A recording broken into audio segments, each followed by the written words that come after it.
action tokens based off of where you go. In addition to that, you have nestlings that you need to feed, hence the name of the game. You got to give them food, so you got to go through all these different biomes and feed them. Whenever you bring out a resource for the first time, you get to slot it into your biome wheel. So if this is the first time that you pick up a snail, you slot it in on the board, which helps you fill out that biome section. Next time, if you get a resource that matches your native biome, you can feed it to your nestlings.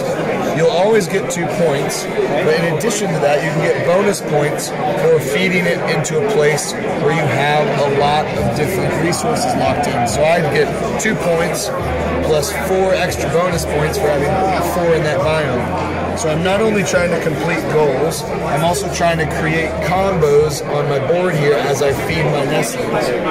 You also have individual player goals, which are handed out at the beginning of the game.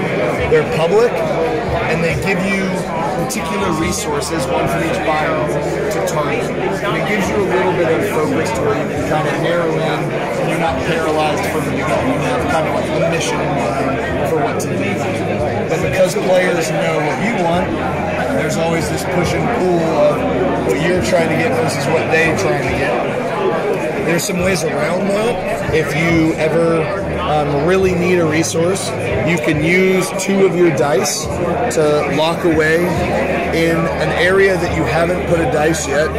You can put your bird and reserve a resource. It can't be taken, it can't be discarded. And so if you really need something for whatever particular strategy you're focusing on, you can guarantee that you can get it. And sometimes, every time right before you commit a dice, you're able to re-roll the rest of your dice.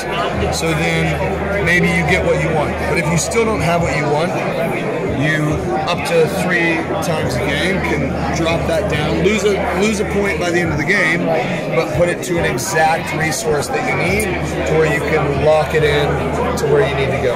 Love that. So there are a lot of ways to mitigate it, but someone did point out in an earlier demo that instead of using this to save something that you really, really need, you can additionally use it to lock off a resource that you know someone else might want without it. So it really depends who you're playing with, exactly. whether it's going to be gentle or whether it's going to be I know cutthroat. exactly who my friends are going to play that, that type of game. Yeah. So, this takes place in about 4 or 5 rounds. You can finish a game in 60 minutes once the players all know how to play. That first game may take a little bit longer.